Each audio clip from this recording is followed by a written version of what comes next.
Let's do it. Welcome back to Two Homers and a Realist. This is the midweek pod before OU Texas. In Big D, two of us will be there. Maybe more? Maybe? No? No. Well, I'm going to be there, and I'm Steve. I'm Connor. Jay. Lucas. And we are ready for the best college football rivalry in all of sports, in all of sports at any level. This is the absolute This is the ultimate. pinnacle. Yep. This is it, guys. I don't care what they say about the others. It doesn't get any better than OU Texas. It's going to be amazing. We are out here in the front of the studio, so we've moved out here because of the rain, and it's wonderful. We don't have any problems though with our studio, and we've got all the different facilities. No, any water leaks? I'm dry. No water leaks. I'm dry The too. ceiling looks dry as well. Yeah, I think everything's working really well the way it's supposed to when you have a nice studio. This is going to be my 40th OU Texas. My record is 21-16-2, and it's 22-16-2 if you count the Big 12 championship, which is a different version of OU Texas. It's not truly OU Texas. I know all of us have been to a variety of numbers in terms of how many times we've attended. We've all been watching for a long, long time. It's a special, special game. Texas is supposed to win this year. Texas is a 6.5-point favorite. I want to know just in general, give me a feel. Are you optimistic or are you pessimistic for OU's chances? Connor? Quick answer, I'm optimistic for the chances. We'll get the scores and predictions later. I am optimistic, though, of how the game is going to play out, and I think if I can speak just against what everyone is saying nationally, and maybe everyone's a large way to put it, most people seem to be thinking nationally. I've got a much more optimistic viewpoint than what I think most of the pundits have.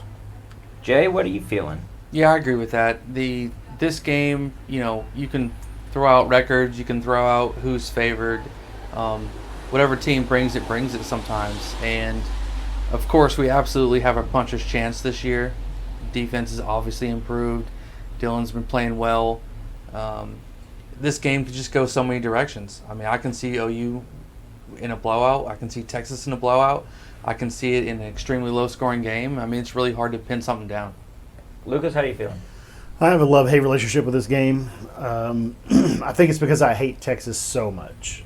Mm-hmm. It really, this week and the week after, depending on how things go, really changes my mood for the whole year, but specifically this 2-week period, the week leading up and then after.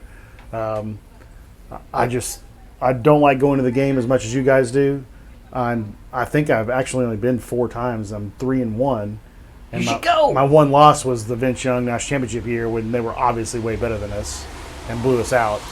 But I've gone down to Dallas and just been part of the Friday night festivities and then watched it from a bar.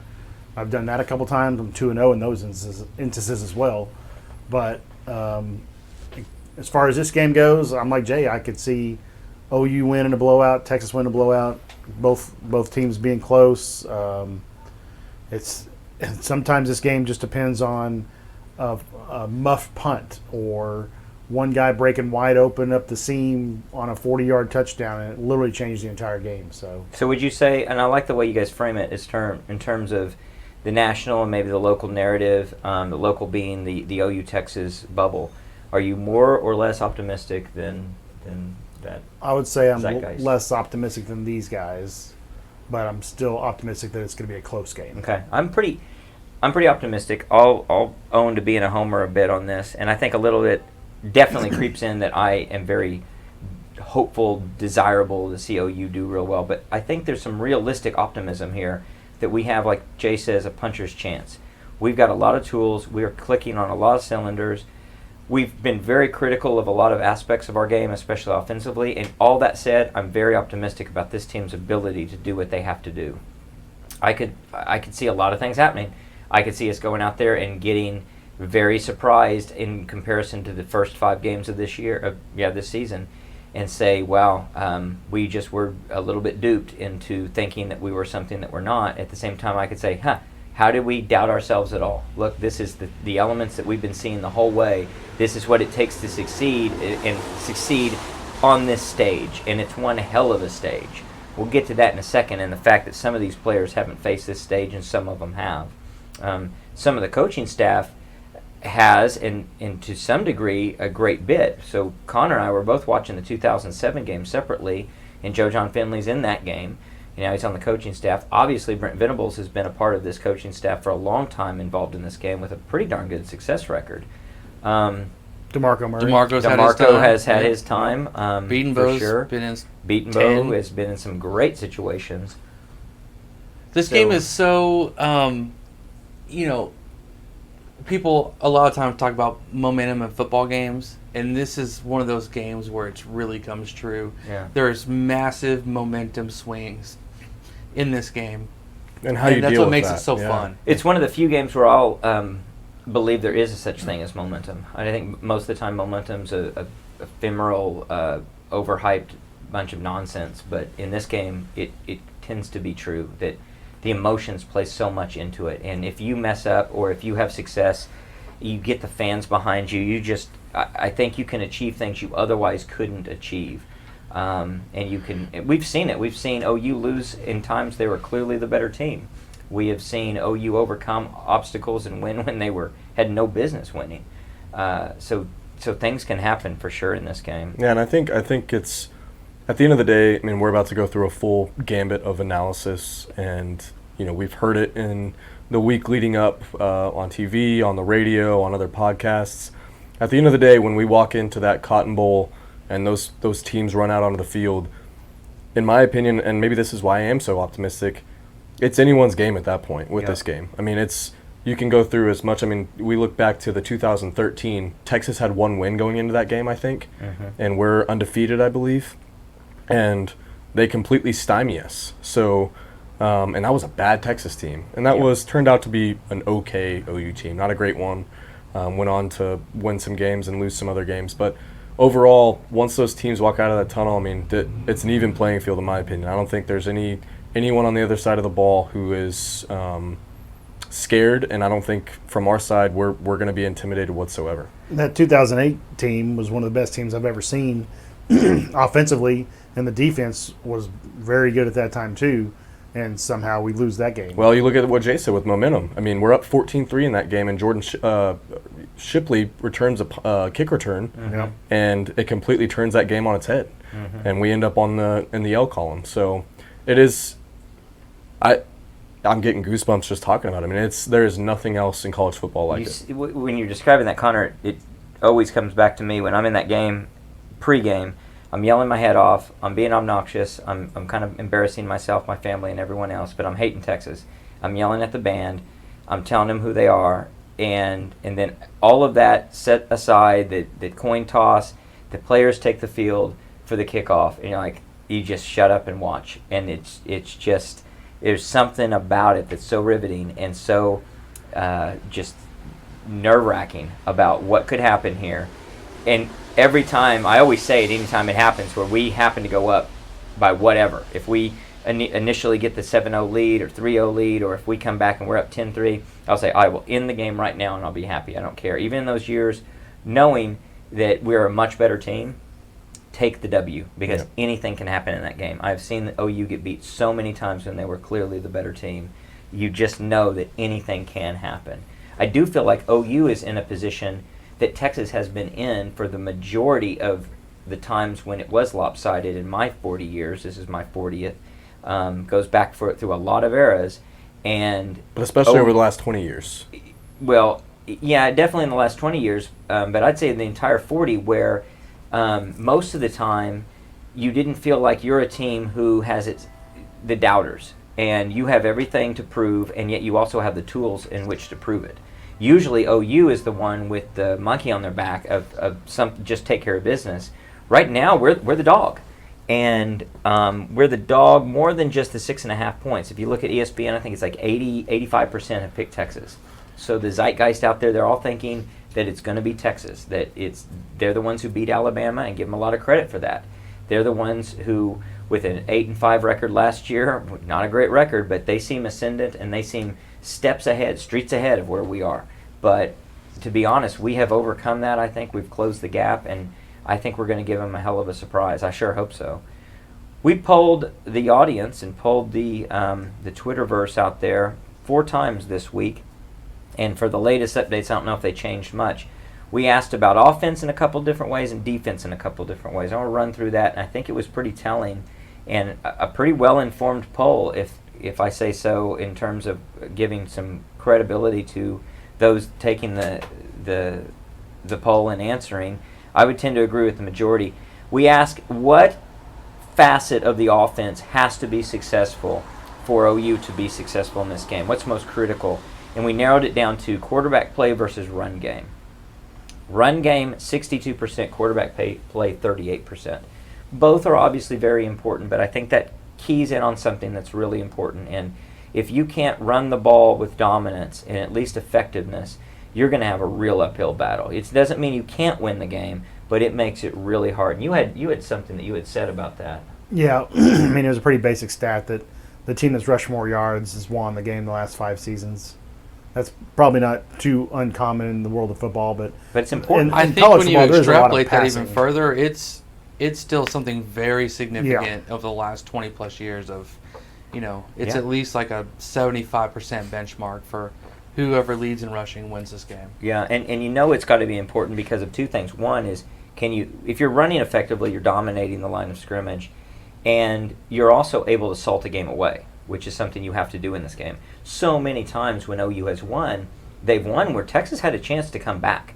And it was keeping the ball away from them, getting the yardage that you had to get, the first downs you had to get to keep them off the field, and running when they knew you were going to run. But you also just have to pick up those 3rd and 2s. It's all about 3rd and 2. So transitioning to that, we ask about which offensive unit is most important to be successful. And the majority said that the line, 67% said the O-line has to be successful, quarterback 21, running back 13, and wide receiver 0. So I think that's really well informed because even though the running game is real important, it's not the running back that has to succeed, it's the line. The offensive line has to open up holes as well as has to protect against for the pass. And so if the line is playing well with the skills that we've got at all these positions, I think we can have a lot of success. And I think the 0% on wide receivers is true because they either will or will not be successful because of everybody else on that list.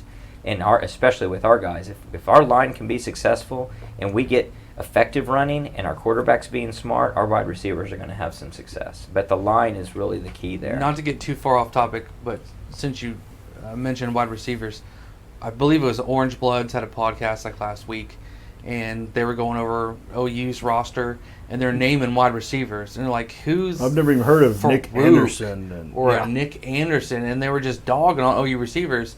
And that's ill-informed. Yeah, it's very ill-informed. Somebody doesn't watch football. It's unbelievable because they're like recruiting analysts, and someone like a Nick Anderson was in their backyard. Yeah. And it's wild to me because, as we've said many times in this pod, we all thought the run game would be the most dominant part coming into the season, and we had question marks at receiver. And I would put our receiving group up against anybody in the country. I would too. Yeah. Top to bottom. I mean, in fact, we're getting into that nice problem to have type of deal where you've got so many weapons, especially in the Iowa State game. We saw some guys showing up that just, wow, you're talking literally maybe 3rd stringer that are incredible receivers, speed-wise, running the right routes. Now, they may not block and they might not do everything you need them to do, but they provide a lot of depth in that position. So a lot of confidence there. That's pretty ill-informed by them not to at least give some respect to the fact that look at the stats. You may not know the names. It's just ignorance. You ought to know, or it's total bias that you're just making something up. We'll give ignorance the due, fueled with by bias. I'll give the due to Texas. They've got a lot of talent on that on every side of the ball, on every unit. They've got tons of talent. I'm not going to say they're not talented by any means. They're not all Americans. And just because I can't name 3 of their defensive linemen doesn't mean that I don't know that they're good up front. Right. I can get back to the offensive line. I was really impressed. Gabriel, we all felt like that was his best game in an OU uniform last week. But a lot of what he did that I feel like he hasn't done a great job of is staying in the pocket. And even as it's coming around him, even the little step up to, even if he's just going to dump it off or hit the intermediate balls, it didn't seem like he got as happy-footed and tried rolling out of every situation. He did a much better job of staying in the pocket and making Yes. smart decisions. And if that is a sign of things to come, that's great for us. Yeah, poise in the pocket, which is key in a big game, any big game, and obviously this one. If he can maintain that, we're in really good shape. If he doesn't, we could be in trouble really fast. If they're disruptive, if they can get into the backfield and cause him to get one-dimensional or cause him to get tunnel vision or happy feet, this could be a really ugly ball game. It could be one where you're really depending on your defense and you're depending on some lucky breaks. Hopefully we don't have to depend on those, but you don't want to give lucky breaks away by making mistakes at quarterback for sure. But yeah, no, there's every reason to have a lot of confidence in Gabriel. I mean, for does sure. he press too much in this game because it's such a big game? He didn't get to play in it last year. We've seen, I think Baker lost his first OU Texas, right? Yes. In 15. First-year starters in this game have not done well. Kyler lost his first and only Cotton Bowl OU Texas game. I obviously won the Big 12 title against him. But Hurts won. Landry loses his first. Did Spencer lose his first one? Spencer won. Spencer won. But he got benched. Yeah, benched right before halftime, and then came back and played pretty well in the second half. Chris Sims lost. Yeah, Chris Sims lost. Vince Young lost. Ellinger lost. Ellinger lost. Yeah, it's Ewers won. it's not Against against. Yeah. There was no opposing quarterback. Yeah. Applewhite won, but he lost his next one pretty badly. Yeah. Yeah. So it's tough for a first time quarterback in this game. Just the sights and sounds and the pressure and the juice, like all of it together, can be too much to handle. We talked about that last pod a little bit about how this will be Dylan Gabriel's first OU Texas game, and it will be the biggest game of his career. I don't think anything will even begin to approach I don't even it. think there's anything remotely close. Not even close. Like if he thinks there is, he's going to be very, very wrong. If you're looking at like the Florida State game and the Cheez-It Bowl last year, that was not anything. That was actually sort of a freebie. You weren't expected it to be very good in that. OU wasn't expected to be very good, and yet he did play well. So Yeah, and that's a game too where, he goes into that. There's all you have to lose at that point is the bowl game, right? I mean, Right. is the score itself, and you're looking to establish momentum going into the offseason. I think more so than anything else. This game for him. I mean, this sets the tone for the entire rest of the season. I mean, by no means, if OU goes and loses this game, are they out of any sort of conference championship talks or anything else like that? Oh, And same goes for Texas, obviously. ESPN has us at 70% to make the playoff Right. if we win this game. Yeah. So I mean, And still 30% if we if don't. lose, right? But So but I think it's going to be a very, very defining moment, and maybe it just completely exposes Dylan Gabriel for who he is as a quarterback, whether that's a positive exposure or a negative exposure, right? I mean, it's true. Probably shapes him up. It's definitely a legacy type game because absolutely. depending on what the rest of the season looks like, of course. But if he can come out and win this game, people will remember him. And if he loses and we lose 2 more games, Dylan Gabriel will be an a afterthought. stepping stone quarterback. He'll be that's really true. And we talked about his kind of poison moxie in this last game, and I think he'll come out with really positive moxie if he wins this game.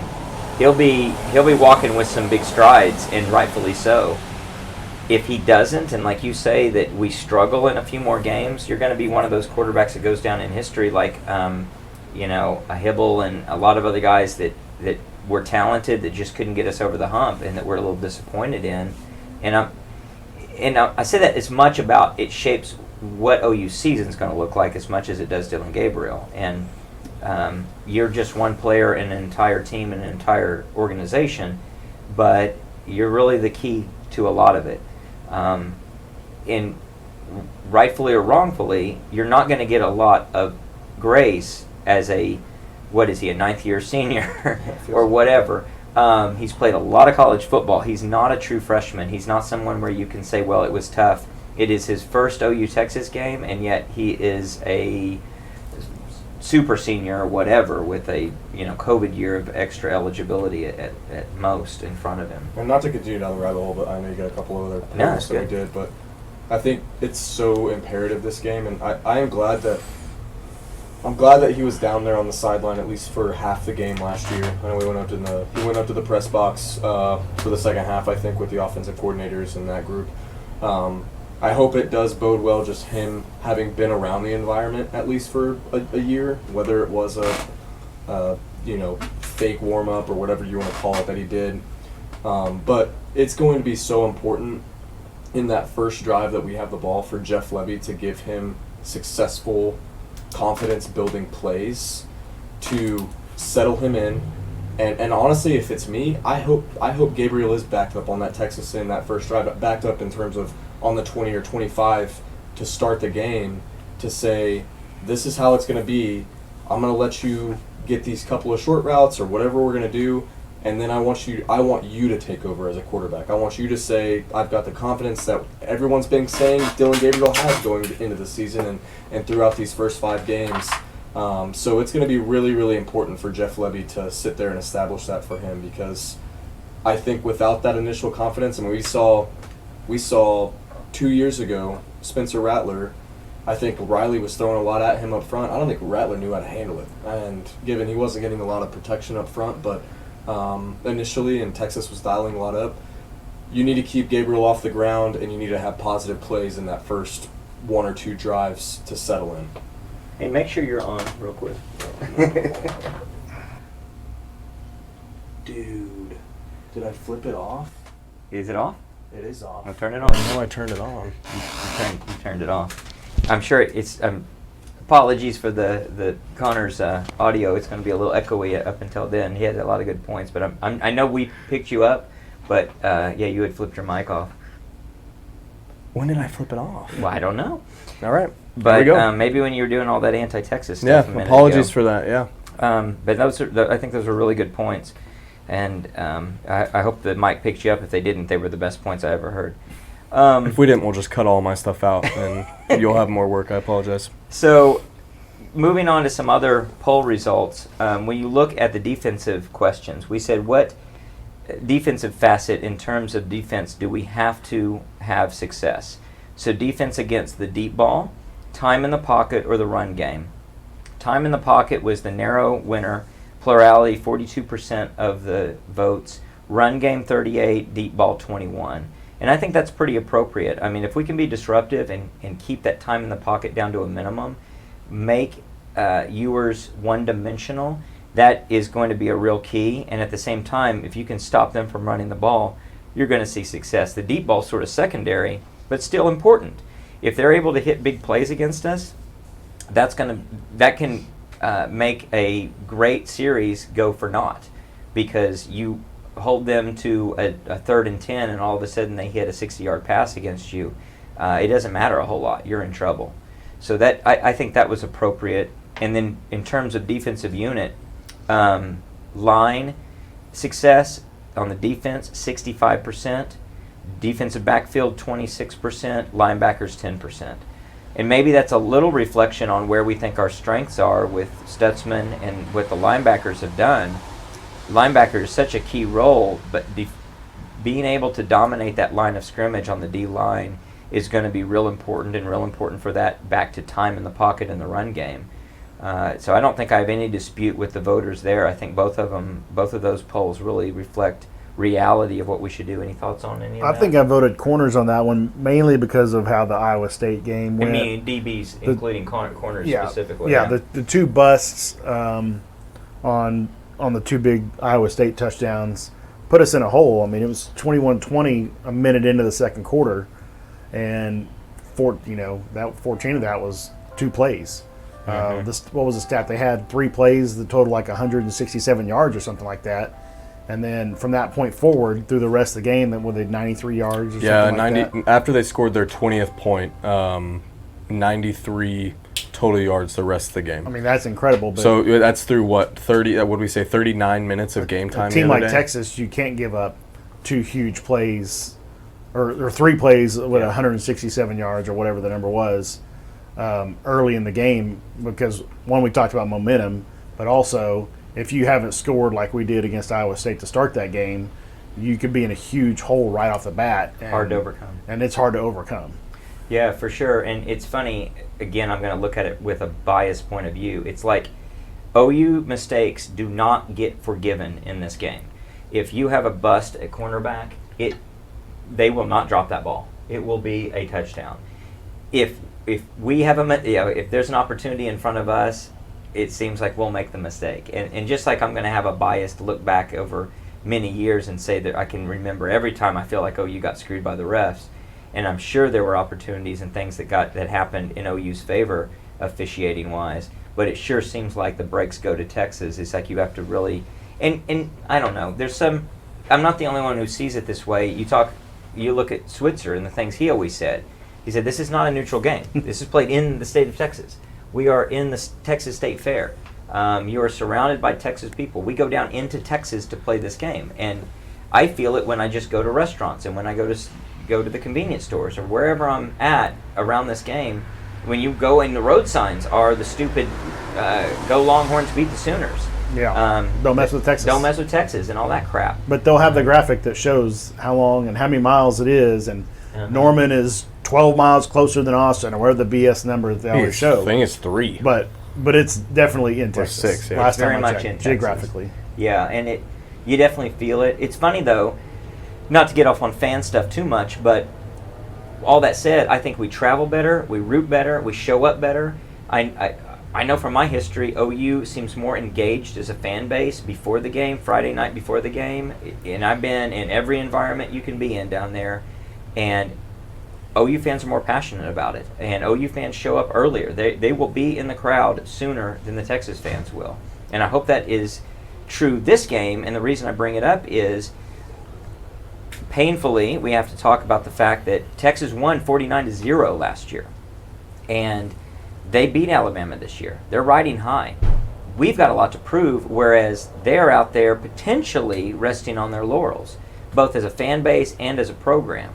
Not that I'm counting on that, but I think that is really a headwind to them that we don't face. I don't think there's any lack for motivation on the OU Sooner side. I can imagine Brent Venables is in there telling them, with everybody listening attentively, you guys have a lot to prove, and you got every reason to be mad, and you want to avenge just your pride, and you want to go out there and you want to actually look good in what you've done. I have not seen a single quote fan on Twitter or social media for Texas that is even like remotely scared of this game. Yeah. They're not worried at all about this game. I love it. That's a dangerous place to be as a program, if Agreed. that's the way your program feels, because you know you've got to be.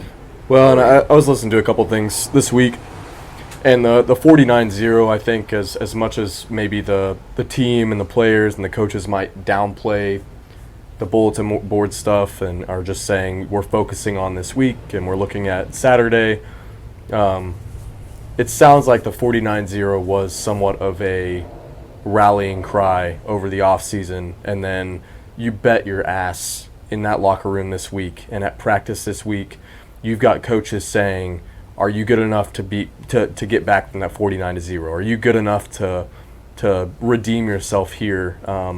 And using that not necessarily as the bar, but I mean, let's all be honest. Regardless if we're down a quarterback or not last year, 49-0 in any circumstance is remarkably embarrassing. And it's one you don't forget. It's one you don't forget, and when you wear the OU, and this sounds super just OU nationalist, but when you wear the OU on your chest and the Sooners across your chest, that you don't live that down easily. And that should be something that you look back on, and this team needs to look back on and say, never again. Like, it should be a never again type of moment. Yeah, I think so for sure. Well, let's talk about some concerns we've got. Talk about a little bit of what might happen so that if OU were to struggle in this game, what concerns do you have that would bring that about? I'll throw out one, and that's quarterback. We've been touching on it. If Gabriel has a bad game, this could be a real ugly Saturday for us. There's a number of ways that things don't have to go according to plan, if you will. They could get us off of script, and that could be really troubling. Do you think they make a change at quarterback in any way if it needs to? What does it take for them to make a change at quarterback. Has to be as bad as it was when Caleb came in. Down Minimum. remarkably. And not just down, but ineffective. Inept, yeah. Offensively. That's the only way I can You can't see it. count on one of the greatest comebacks ever. So I don't know how to quantify. I mean, honestly, I don't know how to quantify it with even that. Like, I don't. Because if we're down like that, like we were in 2021, we're not coming back in this game, regardless of who you put in. You never can think you you're could gonna bring come back back like that, you could yeah. bring back Baker Mayfield. You have a fighting chance, but this Texas team is good enough where I don't think you come back from that. I think it would take something very drastic, like a 28-point deficit, and we've basically written the game off as a loss and saying, all right, Jackson, it's time to get you some reps. Mm-hmm. Or obviously, I think worst case scenario, it's an injury. And I think it's so funny if you draw the parallel with maybe just the team and how we feel about this team. It's such a similar storyline with Dylan himself. Yeah. Like, we are going to really see what this team is with. We're really going to see what this team is after this game and the kind of trajectory we're on. Really think the same thing with Dylan Gabriel. Like, is Dylan Gabriel for real? Is everyone who's hyping him up and is latching onto these statistics in this campaign that he's gone on in these first 5 games, this quote-unquote dominance, is it real? Or is it this smoke that we've been trying to look through, and we're going to discover the truth on the negative side after Saturday? I hope that's not the case, but it's very similar to how I feel about the team. Is the team legit? I'm hoping he turned the corner in the Iowa State game. He had that chip on his shoulder that I don't remember seeing in any other game. Yeah. He obviously, Arkansas State, he played fantastic. We blew him out. He struggled a little bit against SMU. Tulsa, he looked awesome again. Then Cincinnati was kind of a mixed bag. But the Iowa State game, it just looked like the team was rallying around him. He had the 2 rushing touchdowns. One, he bowled the guy over. That got everybody going.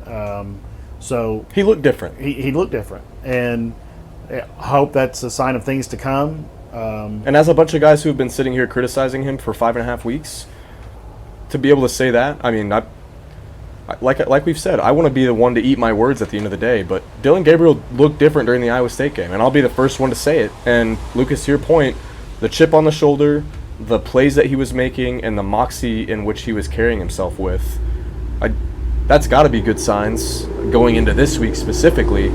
Now can you carry that over into a performance that we need to get us over the top, beating an elite level team in the biggest game of your career?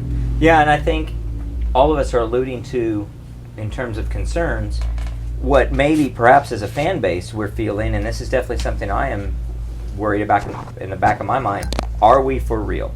When we're waiting for that other shoe to drop, that it's another reversal like we saw after the Nebraska game last year. Not like we're going to fall off that far, but that we're on a new plateau, but that plateau is really far below where we think we are and where we need to be to have the success that we're after.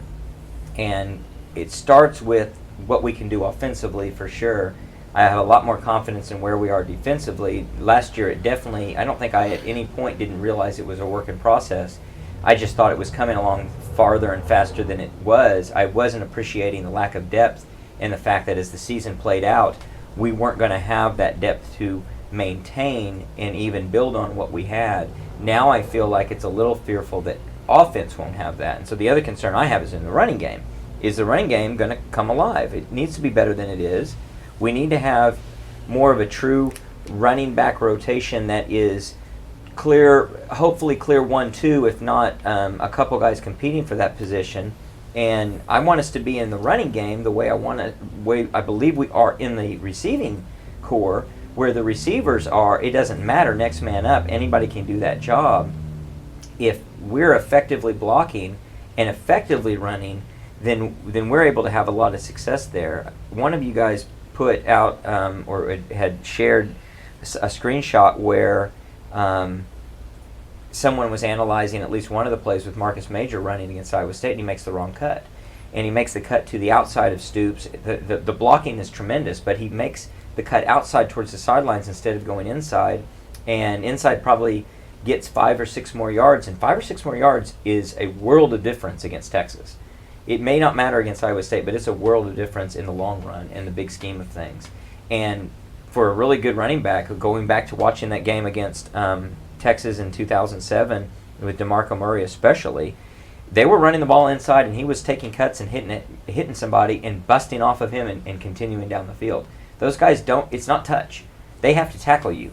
You don't have to run away from them. You can try to break a tackle. And we need to have running backs that are seeing the right opportunity and say, this is, yes, I'm going to get hit on this one, versus I can get outside and maybe have a chance, but you're not going to have inhuman-like speed. You're not going to hit the corner and be able to go 70 miles an hour. So you need to go up the middle, make a guy make a tackle, and if he doesn't make that tackle, then things can really start to happen. And that's maybe my bold prediction for this game. I mean, we talked about it in the post-game a little bit, how we've seen running backs become dudes in this game and have started solidifying themselves as the guy for OU.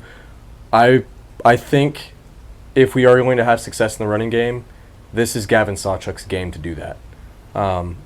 We keep alluding to the game we watched the other night just because of recency, but you look back at that 07 game, DeMarco Murray was third on the depth chart with the carries behind Chris Brown and Alan Patrick. And again, slouches themselves. Exactly. Not bad running backs by any means. Marcus Major, not a bad running back by any measure. We'll see if Javante's healthy, I guess, this week. But I think if Sawchuk can get in there, rattle off a couple of big runs, and I think all he needs is just a little bit to get going, and I think he has the ability to take a game over. It's just like we saw in the Florida State game, the bowl game last year. The kid, he just runs different. He runs different than any of the guys we have, and I think he has that explosiveness that nobody else in that room has. And I think I want him to be able to show that, and I think this is his breakout game. He becomes that running back, that RB1 type of guy, if we are to get that victory. I think this is Tawee Walker's game. I think he's the best pass blocker. He has the most bowling ball type ability to break tackles. Falls forward. He falls forward, and every yard or two matters. And when he gets hit, he gets a yard or two. I was disappointed not just in that play that Major had, but also what game was it? We were going towards the south end zone, and he missed a block. Major missed a block. Yeah, when Dylan got hit for a fumble. Yeah, that was at Cincinnati, wasn't it? Yes. He just completely misses his assignment. Gabriel loses the ball on the 5-6 yard line, whatever it was. So I think Walker is the best. He's not the fastest guy, but I think he is going to do the most damage on just racking up 6 and 8 yard runs. It has to be at minimum enough that Texas can't just say, okay, our front 6 or front 7 has a run, we're good. Like, we have to make them commit more people to the box a little bit or some of the time and allow our receivers to get over the top and behind them. It has to be just good enough. It doesn't have to be great, but it's got to be better than what we've been doing. This is a big on-schedule game for me. You don't want 2nd and 8 and 3rd and 7s all day long. Mm-hmm. You want 2nd and 4. You want 3rd and 2s. You want those kind of things because those will open up great passing opportunities because they're expecting you to throw the ball. I mean, you're expecting to run the ball on a 3rd and 2 or 2nd and 4. They're like, they're gonna try to run the ball and pick this up. But those are the best times to really hit them when they're not expecting it with intermediate routes or even the deep ball. And if you're taking a lot of major, getting 2 yards on first down, then it's 2nd and 8. You're not on schedule anymore, and that can be really bad crowd-wise because they're going to be hyped up that they only give up 2 yards on a run. Or, it's 3rd and 7, they're going to be going crazy. But if it's 3rd and 2, I feel like that's your best opportunities to be doing what you want to do game plan-wise. That's a really good point. And I think this is both with our running blocking, our running backs to this at this date, and the style of offense so far that we've run overall. It is more of we need to be effective, not overpowering. in other years, you relied on the running back for the home run play and the home run threat, and it'd be great if that comes. But we're not there right now. I look back a long time ago to guys who had a lot of success in this game, like James Allen, and he was not going to be a breakaway speedster, but he was a very effective running back. Gerald Moore was another one of the same time frame, and those were offenses that not even are close to the offenses of today. But when they won, and when we had great performances out of those guys, it was by getting chunk yardage, but not breakaway game-changing yardage. Adrian Peterson, Joe Mixon, those guys had just game-changing type of yardage. We just need to have effective running game. I like what you say about keeping it on schedule. Just get the yardage when you need it, get the 3 and 4 yard gains. In a 3rd and 2 situation, the defense has to be honest in those situations. If they know that you can run the ball, then they have to prepare for everything versus sell out against what they knowing you're going to pass because you're struggling to get 2 yards. So if you see us like get an 8-yard gain in 2nd and 2, and then we run and get stopped at the line of scrimmage for 3rd and 2, if that's the course of the game, then you're kind of one-dimensional, and it becomes very difficult. And the difference is, can you pick up 2 yards? Can you get 4 yards versus are you going to get stopped in the backfield? That's everything. We're not asking you to go 50 yards on that run. So that's probably what we need. That's a reasonable ask for sure. And if they can have a breakout game, that's great. I think Sawchuk and Barnes, to a degree, are the breakout type of dominating, going to take it to house, and you look down and say, oh my God, we rushed for 280 yards in this game.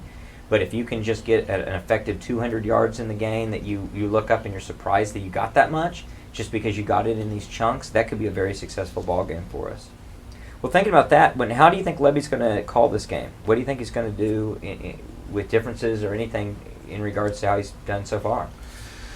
I'm hoping that we have more 4-wide personnel. I mean, the strength of our team is passing, even though we just got done talking about how important the run game is. You can use aspects of your quick passing game as an extension of your run game, and I think Stogner's been fairly ineffective this entire season so far. That experiment, to me, has run its course. I don't think one more game, especially versus Texas, is going to somehow spark Stogner's game, so to speak. Seems to be the one thing that most of the fan base and most of the media are agreed upon, that Stogner's not an exceptionally effective weapon. I mean, if you go with our starters of Andrel Anthony, Stoops, and Farouk, if you told me, like, hey, should we have more Nick Anderson or more Gavin Freeman versus Gibson versus Stogner, I mean, I don't even know how you sit in a room with a bunch of coaches and come up with that game plan. Mm-hmm. So yeah, I just hope we spread the ball effectively. Give Dylan, as Lucas had alluded to earlier, confidence building passes early on that then extend into deeper balls. So and my fear, see if I'm off base on this, is that we go into this a little concerned about that Texas defensive line. We have a Stogner in there. We almost are running a max protect. We don't have a lot of receiver options for him, and we get bottled up with that. It's kind of like you're playing into their strength if you do it, whereas if you spread it out a little bit more and make them cover the field and get the ball out quickly if you have to, that's the best way to attack this. And I obviously don't do any of the grading of film for the team, but it's not like he's been some exceptional blocker where you're like, well, at least he does one thing really great, and so let's leave him in, give him extra protection, like you said. He's not even blocking well either. It's just a complete liability for this team, in my opinion. And this is a game, like you were talking about, the extension of the run game by just short passes. Farouk is a guy that can make people miss. And on some of those plays where it's essentially just a wide receiver screen, if you've got Drake with a great seal block, Farouk can cut it in, and if he makes the one guy that's covering him miss, and the safeties are either back or they're playing the run on the other side of the field, I mean, that's the guy that can take it to the house with 2 moves. So, we thought Petaway might, after we saw him early in the season, do those type of, short passes and be able to do stuff with the ball. But Farouk seems like that's his bread and butter. Do you think there's a chance that we're hiding the Petaway plays and that this is a game that comes out? No, I don't think so. I think there's going to be some stuff, though, some wrinkles that we haven't seen. I mean, and maybe that's an obvious statement, but I think there's going to be some stuff that Levy has dialed up that it's going to boil down to whether or not our offense can execute it. Maybe more importantly, whether or not Dylan Gabriel has the patience and the poise to execute it. We ran a flea flicker the very first play against Iowa State. I mean, I think if we have a secret weapon, it's going to be Brennan Thompson. Yeah, with a lot of speed and not a lot of film on the guy. If anything, he just There's takes not the a lot of top film off. on the guy, except for the entire year that he played at Texas and practiced at Texas. Yeah, well, they're going to have a little bit of still. film on Brennan Thompson. Yes and no. They weren't real effective with him, and Yeah, he didn't get a shot, Yeah. but he was behind a couple really But good receivers. I think but I mean, Just if they true know a freshman. guy's going to be a receiver, but if they see him lined out there, they're not like scared. They're not like thinking, "Well, wait, overload that side." No, but I think they know what he is, and if you use that against them, even if you're not going to use him, you simply take defenders away from where you are going to go. Because he is fast enough that you have to have a safety on his side. You absolutely have to over the top. There is not a corner that's going to keep up with him. So by default, if you can take a safety out of the play just because he's on the field, whether you're going to throw to him or not, that could be part of this scheme. I mean, can you imagine having him on one side, because you've also got to account for an Andrel Anthony on the other side, and Texas poses a similar problem with their two premier wide receivers, right? So our safety play and our maybe even some of the intermediate play that we have is going to come in to play very quickly as well on that side of the ball. But I mean, to your point, to have weapons like that, again, I mean, we keep talking about it, but it's so crazy the conversations we're having to say, oh my gosh, look at all the weapons we have in that wide receiver room, when we had no idea what that was going to look like going into the season. And going into this game could be what makes us, potentially the better offensive team, in my opinion. Chalk this up as a concern. I'm going to contrast a little bit, and I think it's an unfair comparison, so I say it with a caveat. I have not been impressed with Levy's trick plays. And every time he's tried to integrate any kind of a trick play, it seems to fall flat. And sometimes there's been games like the Texas game last year where it seemed like they had to rely on a lot of trick plays, so maybe you throw that out. But in a lot of things he's done, it leaves me uninspired. They don't seem to have been very successful. I contrast that with Lincoln Riley. And it seemed like Lincoln Riley could never fail with a trick play that he'd draw up, whether it be the direct snap to the running back or anything you do. And yeah, it's not fair. When you got Baker Mayfield and Kyler Murray and you're doing flea flickers and all kinds of things, the field opens up for you in a lot of ways. I hope that we don't rely on trick plays, but it could be the case that success in some of those will be a make or break for us. I would like for us not to have to rely on trick plays or any kind of gimmickry, but if we do go to those, they at least need to be somewhat effective. They don't have to be home runs, but if they get blown up back to momentum, it seems like the kind of thing where it can really fizzle for you.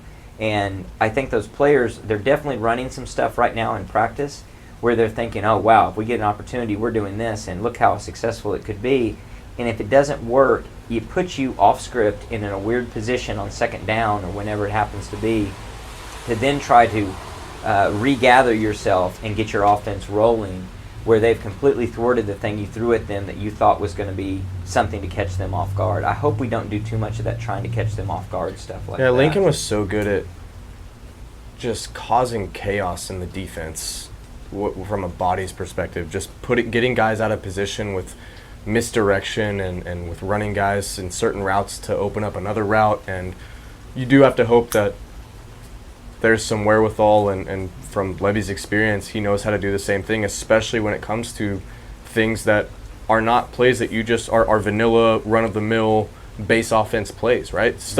Plays that can turn this game on its head and can cause that chaos and shift that momentum that we were talking about earlier. So shifting to the other side of the ball, Brent Venables and Ted Roof, how do they call this game? What do they dial up in terms of creativity, as well as just what's their basic strategy, what they're trying to do? absolute chaos. I think Aggression. with the defensive line, what word am I looking for? Just so many different body types and athletic abilities that we have on the front with, Trace Ford, PJ, Bothroyd, the big guys in the middle. You got Coe. Lalu's really had a great couple of games, getting pressure from the inside too. That it frees up Kanik and Stutzman to make plays, especially in the run game, filling gaps and stuff like that. And if you can, Ewers, in my opinion, when he's got a clean pocket, dude is dynamite. But he's been one that he gets a little, not necessarily scared, but anxious and does stupid things with the ball sometimes. And if we can cause even a couple of those in the first half, you could get 2 turnovers, and it's then all the momentum's on your side if you can do something after the fact. Including just a forced punt deep in territory, which is effectively a turnover. Yep. If you can flip the field that way. I want to see aggression. I like to see maybe, PJ stand up like a Dan Cody or something. Remember the way he would swing Dan Cody around that was just so disruptive. The first year against Vince Young, corner blitzes and things that just were completely disruptive. I really look to see a lot of that type, and I think it's going to take that. I think you've got to do that kind of stuff against an offense like this in a game like this, especially with the tools you've got. You might as well throw a lot of things at them. You take a few chances, and you can take chances when you got guys you can depend on. And we've got a lot of guys with 11 guys out there. You can depend on all those guys. Not like, oh my gosh, this is going to put our safety on an island that I don't think he can actually do enough to, if everything doesn't work, that it's absolutely disaster. Yeah, that interior line is going to be a really important thing to establish to make Ewers uncomfortable in the pocket. And to Lucas's point, I mean, you can draw a similar parallel to Dylan Gabriel. I mean, get him uncomfortable in the pocket and get him moving around where he makes an uninformed throw, because this year we have the DBs and the linebackers in a lot of cases who can go up and make a play on the ball. We're leading the country in interceptions. I mean, we've Yeah. got 10 interceptions already, 5 games into the year, and we've had years where we had 3 interceptions for the whole season. It's insane. And they're the most forced interceptions. I say it every time. They're the most forced interceptions you can get. Yeah. We're creating those interceptions. They're not falling in our lap. They're not tip balls that we're running under. They're not weird, funky stuff. A guy's not doing something just totally stupid. You go, why did he do that? We are playing where everybody is together and everybody is responsible for that interception. So that's a real positive. I'd like to see us doing more of that. And if we can create situations like that, we're going to see a lot of success on Saturday. If we can't, trouble. On the flip side of that, I think Sarkisian's going to target 2 players to try and confuse the most, and that's going to be Deshaun McCullough and Kanik. Because Kanik he plays a lot like Stutzman did last year. Very athletic, runs downhill, he's fast, but not always where he's supposed to be. Can be confused, can hit the wrong gaps. And McCullough is still learning to cover. Yeah. And if he's relied upon too much to either cover wheel routes or double moves, Tight ends. that could be a Yep. problem for us defensively. Tight end's a strength for them. I could see that running back, wheel routes, secondary moves, all that as a strategy to get McCullough out in space. And I wouldn't be surprised either to see if Pearson, either one but- struggles early, that there's a quick change, because there's just not enough time in this game to Right. like, hey, maybe let's build on this next series and see how you do. We can't do that. Like, we got to have somebody that's even if it's a Kip Lewis who's an undersized, and maybe you shouldn't be playing at this spot right now. If you're going where you're supposed to go and you're not going to be confused, then fine. And if we rotate someone down into that safety spot, whether it's a Bowen or a Pearson or somebody else, we have essentially 3 safeties on the field. If that's what we have to do, that's what we have to do. Because those plays could be, like I said, Sarkisian draws up very good plays. It's very Lincoln Riley-ish on getting his players open and in space and confusing the team with different shifts and stuff like that. And another thing that is better about this defense than we've had in over a decade is the solo tackling. Gentry on an island against a guy, he's made a bunch of plays in the backfield when they throw those quick outs to the receiver. He makes that play, I want to say 10 times out of 10. I don't remember him missing one this year. Pearson is another guy that on those short passes that he seems like he can come up and nail a receiver, and nobody's getting past him one-on-one. And that's something we haven't seen for the last decade or so with our defense. That's really true, and you don't have to just look back at history. You can look at USC today, and you watch them play in the games that they play. We watched a lot of USC for hate watching, and we see missed tackles. We see guys that are on an island and just get. It's like they're not even trying to bring a guy down.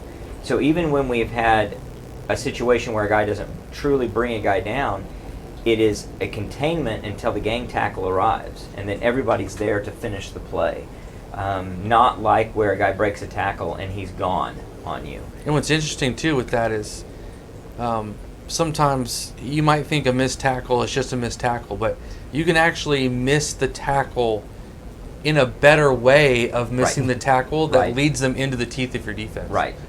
Know where you want to position If there's a swing pass coming around and you miss a tackle to the inside and you give them the sideline, that's 3-4 more steps that everyone has to make up. Right. If you miss a tackle but you're to the outside of him, he has to cut in to juke you. At least he's coming back into where the rest of your team is. We seem to have been really good at that so far this year of knowing when to do which versus the other. So use the sideline as a defender when you can and when you should, and at the other times redirect them towards the inside of the field, and then all of a sudden, and that's probably why Stutzman has as many tackles as he has, is because he's there on that inside, and he's there to help. I think we've done a better job this year of pushing people out of bounds. Yes. If they're within, a yard of the sideline, instead of just trying to, do a big hit or tackle them down low and hope you get gang tackle and help finish it, just shove them out of bounds, because a lot of times that's the better option. Yep.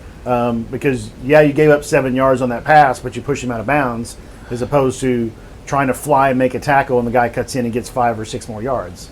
So I don't know if that's a coaching thing. I would think it is. Yeah. But and it also seems not to dog former defensive players in the last 5 years, but it seems like our guys want to hit more. And it doesn't seem like they stand for the sake of hitting. They don't stand there and wait for the offensive player to come towards them. They go. They're trying to go downhill at all times and make the play. Yeah, I've seen that on any of the swing passes, the different things where when a team tries to get a ball out to a guy in the flats in space with a couple of blockers up there, that first guy through just blows everything up. Yeah. And blows it up in a way that's constructive. Even if he doesn't completely make the tackle, it turns the advantage to OU, and all of a sudden they are on their back foot and trying to establish something versus getting their footing 2 or 3 steps into it, where now a guy desperately has to make a tackle. Well, getting off their blocks. Like Gentry does a really good job of shrugging that wide receiver off of them. Yep. I mean, Gentry looks like a guy that LSU has had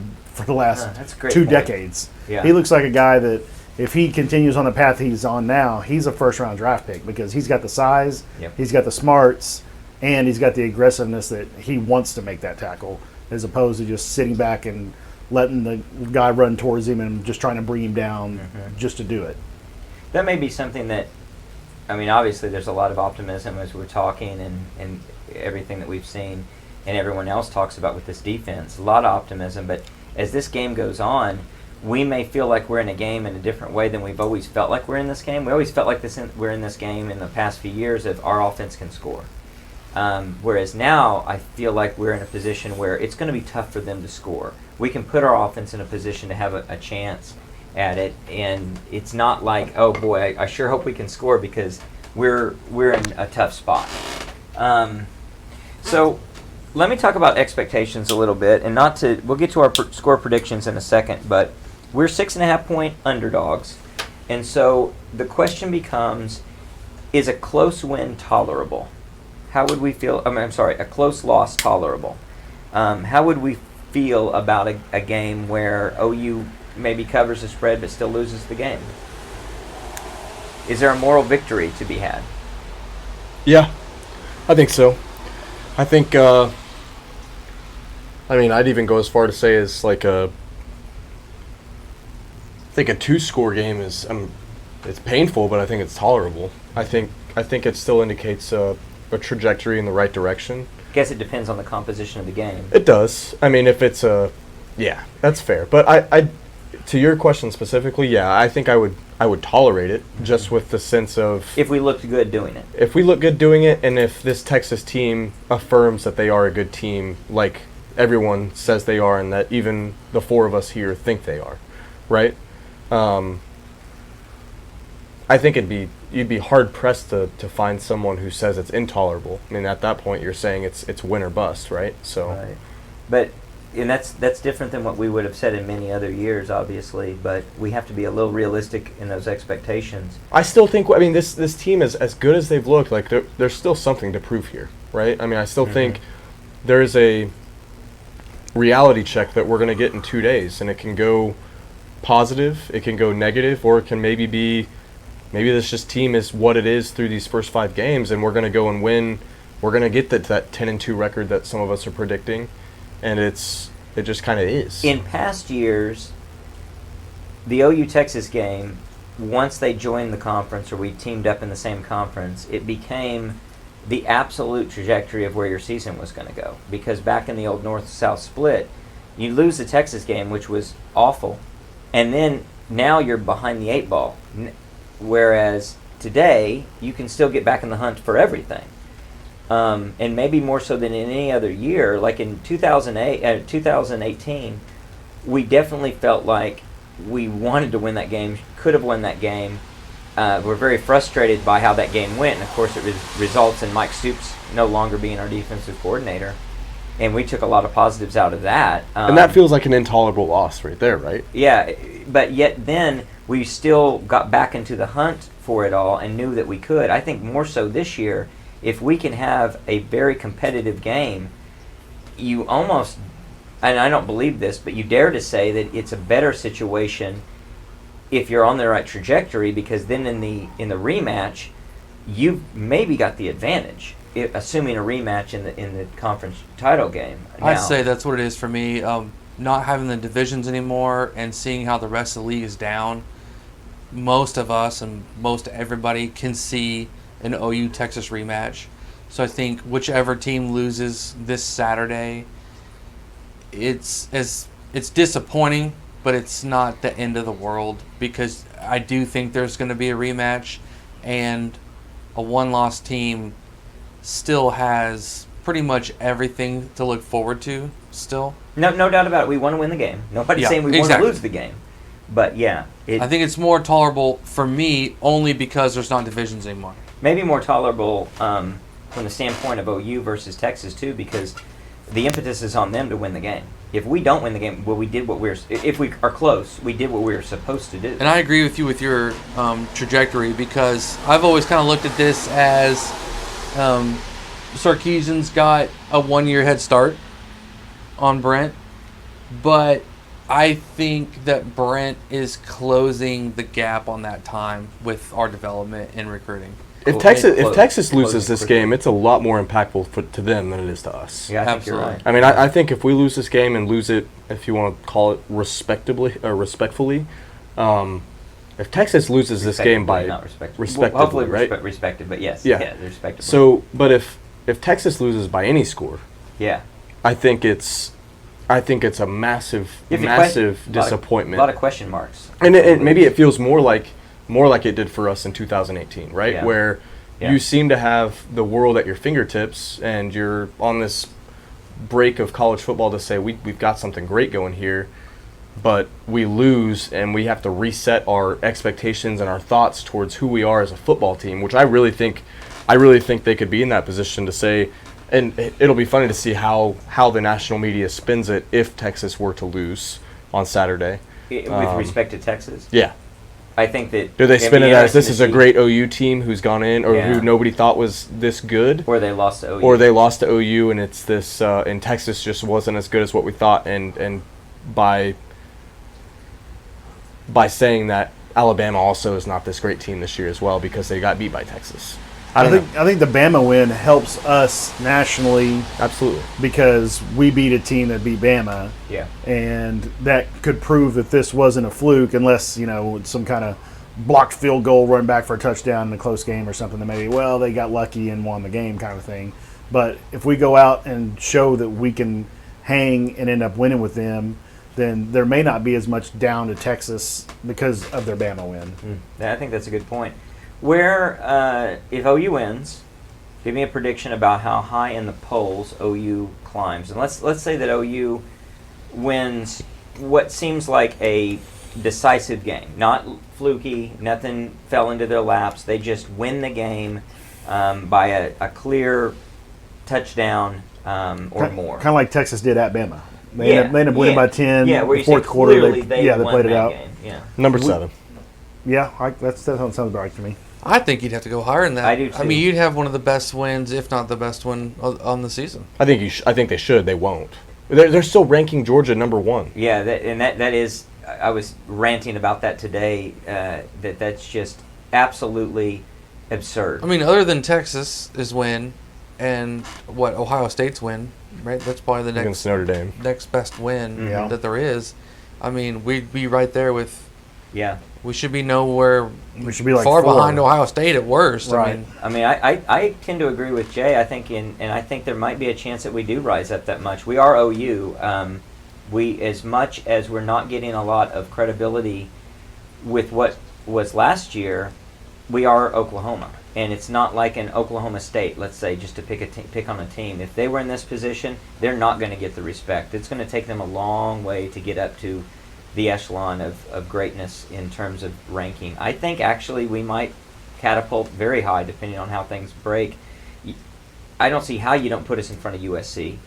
I don't see how you don't put us in front of I'm blanking on the other team. Washington. Penn State, Washington. Penn State for sure. Obviously any of the one-loss teams. Yeah. It could be Georgia, and you- Michigan. And you have to go in front of Texas at this point, right? I mean. Oh, yeah. I mean, I think it would we're close be. enough that you would. yeah. Yeah. I think it would be Georgia, Michigan. Assuming they win, obviously. Yeah, all of these teams winning. And they should. Georgia, Michigan, Ohio State, Yeah. Florida State. Florida State. Yeah, God, actually. just barely. Yeah, but nationally, they love Florida State. Nationally, they do, Yeah. and they like. I don't know. You And could be even after you a could close be a game number at Boston five. I mean, College, you could be a legitimate number 5. Penn State, I mean, they don't have any quality win like that would be. Yeah. No. And Honestly, that- the cachet is like what Lucas alluded to of With the Bama Texas win. beat Bama. Yeah. I mean that you can't over. In If Texas Tuscaloosa. was 5-0 and didn't have a Bama on their schedule, then Right. no, I would think we moved to a 7, 8, 9. If we lose by a field goal, how far do we drop? 19. Shouldn't I don't jump at think all. I don't think we should drop. I don't think we should. I think we drop probably to 15. I think there's a lot of volatility right now in terms of trying to figure out who OU is, and there's enough people that are doubting us. I think we actually drop some. And it may be as deep as you're thinking of 19. I think it would. I really do. Hopefully I think we don't it's see just, that. I don't know. This. I think it would be a We've little certainly stickier. been moving up slow. We've been moving up very slowly. Well, Very Bama slowly. didn't drop that far. LSU's started- got they 2 started losses at the now, top. and they're still in the top 25. What was Texas ranked when they played Alabama? Were they like 10 and they jumped to 3? Yeah, because I think they started the season like off that. at 11 or 12. They did. Yeah, and that was their catapult. Yeah. And they beat Yeah. Rice not handily, but I still think they moved up to number 10 because of maybe the LSU loss to Florida State. I don't know. Well, Regardless, we'll find out obviously on Saturday and after the fact on Sunday where we actually climb after we win, because that really gets us into thinking about what is definitely going to happen, and that of course is everything to do with locks of the week. The realest deal, locks of the week. So far this season, we've obviously had mixed results. Last week was a little bit of a neutral move for me. I was 1-1-1, our first push of the season, and I am still holding up the rear at 42% winning. Connor, you were 1-2. You're at 50-50 for the season. Lucas, 2-1, 61%. You look like the all-star here. oh boy. And then Jay, 1-2, but still very respectable, 56%. To put us as a group, as a team, at 37-34-1, that's a 52% winning. Maybe we turn that around this week with some locks that are true locks. Who wants to start us off? I can start. Do it. First pick, I've got Bama giving 2.5 against Texas A&M. Texas A&M quarterback situation. I know that game's in College Station, but I still think Bama covers the field goal, or by at least a field goal. I've got Colorado minus 4.5 over Arizona State. This line really, really confused me. I know Colorado's coming off of 2 losses to. But you believe. I believe that Arizona State sucks. Arizona State gave USC a run. They suck too. They did. Colorado gave USC a run. Yeah. So, I think Colorado wins by at least 10 points. So you're giving 10? No, my lock's 4.5. Okay. But, and then I got Texas Tech getting a half a point against Baylor. I know Baylor had a big comeback win last week. Texas Tech has been a disappointment this year. I think they bounce back in a decent way, and I think they go and beat the Bears. I've got Tulsa plus 3.5 at FAU. Almost picked that. It's a good pick. It's weird. Tulsa's playing 3 Owls in a row. They played Temple last week, FAU this week, and Rice next week. They call that the hat trick. That's a very strange Are occurrence. those the only Owls in? I think I heard him talk on the radio. There was one more Owl that was not in Division One, but I can't remember who it was. Tulsa probably beat them too. Tulsa's starting that kid that came in as a second string for against us. Yeah, he's their starter. They had a now, pretty big so- win last week which he against should Temple. They did. And I got faith in Kevin Wilson to turn it around. Yeah, it sounds like he's doing good things. So up there. getting 3.5 was kind of surprising to me. I have Notre Dame minus 6.5 at Louisville. Louisville's undefeated, but I don't think they're the real deal. It's Louisville. Notre Dame, I think, still has a good enough offense to go score points at Louisville. So that one's 6.5. And then I've got Rice minus 9.5 against UConn. I don't know why I have that one. I've watched a couple Rice games this year, and I watched the Texas one, and then I don't remember where the other one was. But I think Rice can score some points. So Okay. UConn's really bad at football. Their basketball team's decent. So who they got? sometimes. They got Jim Moore out there right now at UConn. I I think so. Yeah. So 9.5. Rice minus 9.5 at UConn. Okay. Jay, what do you got? All right, I'm going to go with Kansas State minus 11.5 at Oklahoma State. Friday Night Lights. Mainly because I think the Pokes are just horrendous. Mm-hmm. And that's really all I have to say about that game. I'm going to go with Oregon State minus 9.5 at Cal. I think Oregon State's a very underrated football team. I don't think Cal is very good. And I'm going to take a little bit of a flyer. I'm going to take Kentucky plus 14.5 against Georgia. And I might even take them straight up to win that game. I think I it like might be a that. massive I like that upset. pick. Well, Georgia's been very disappointing. We were talking about it just a minute ago, so it's I kind of sympathetic to that as It's well. it's a chance for Mark Kentucky's- Stoops to get a monkey off his back Kentucky's as quarterback is, leaves a lot to be desired, but He's a transfer. his culture that he's built there, which I can't believe he's been there for like 10 or 11 years now. Isn't that something? But Mike Stoops is on that they are staff. very physical on both lines of the scrimmage, and Georgia is just not pushing people around like they have been. That game's between the hedges, though, in Georgia at Athens. But I mean, So I would like that a lot better at Kentucky. 14.5 is But a lot of points. yeah, that is a lot of points. as it has proved to be for Georgia throughout this entire season, as they have really struggled. Yeah, and barely beat struggled to Auburn put last people week. away. Well, I like one of your picks a lot. I've got KSU minus 11.5 against Oklahoma State. Well-coached team against a team that I think is really sputtering. Army minus 2.5 against Boston College. And then lastly, I've got OU covering 6.5 against Texas. I might even take them straight up. I don't know. We'll see. Guess we'll see. So let's talk about this game. Let's give some score predictions. Obviously, this will be the first opportunity we've had this year to pick the Sooners versus a team that's supposed to beat us. I'm going to take the Sooners. I've got a homer pick. I've got OU 38, Texas 31. Kind of a classic OU Texas type of score. Connor, what do you got? Like I said, I mean, if you ask me when we're driving down Friday, I might have a completely different score than what I have right now.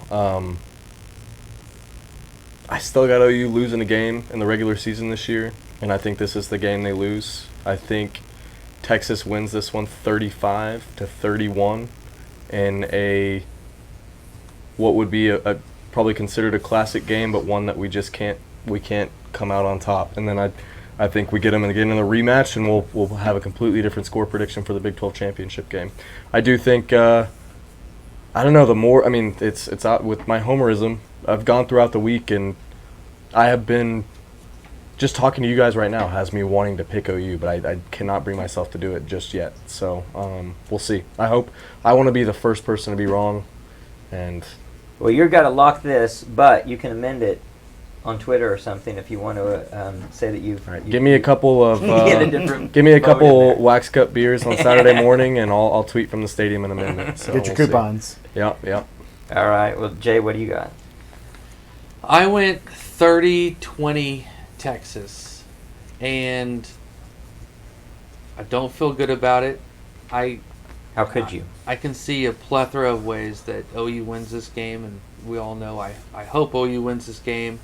It's just like Connor. I struggled right now, even though I'd given you my lock 2 hours ago. I'm just changing it right now on the fly because it's just so difficult. I do believe in this team, and I hope I'm just as wrong as Connor is. And I actually think there's a good chance I am wrong.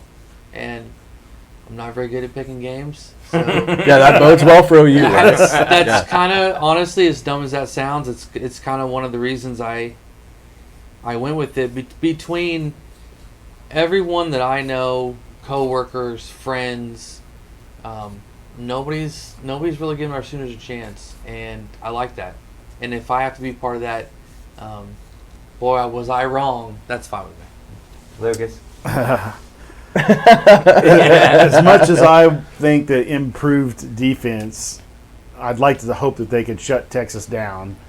I feel like there will be something fluky in this game, whether it be a punt return touchdown, kickoff return touchdown, or pick six, something along those lines that's going to get the score higher. And I've got Texas 41, OU 34. I would hate to lose this game on something stupid like that, but I've had plenty of years going in where I thought Texas was the better team and we've dominated. I've had plenty of years where we were the better team. 2008, I mean, you can name team after team that on paper and in person watching OU, we should have won the game and lost. And I think I'm going to pick Texas with the hope that it's another one of those screwy years for me that I've just completely missed. Well, all reasonable picks and reasonably argued. I think that we all know where our heart is, and we also see the reality on the wall and the fact that this is by far OU's toughest game to date, but also probably on the schedule until the Big 12 championship game if they were to make it. It will really show us what we've actually achieved in terms of development. It's a barometer, it's a milestone, it's a benchmark, however you want to talk about it. It's OU Texas, and it's everything. So we'll be back with the post-game pod, all the deep analysis, hopefully a lot of victory celebrations and a lot of boasting. And If we win, I may be incoherent on this podcast. It's a good thing. It'll be very late. If we win, it'll be a great thing that we have a 3+ hour drive home Yes. to get ready and Yeah. recoup to then again celebrate. I might spend the night over here if we win. Yeah, hey, that's that might be the available thing. option. I So- will give it to you. That would be awesome. I'll anything you want. If you can ensure victory, it would be great. And if we can win, it will be a celebration. If for this sure. makes sense, mine is a respectable 30-20. Like I don't think they're Right. up 30-7 and we get some late Trash trash points. I think it's a 23-20 game late in the competitive fourth. game all the Something way. happens, a fumble, a turnover, they get a score with 3-4 minutes to go.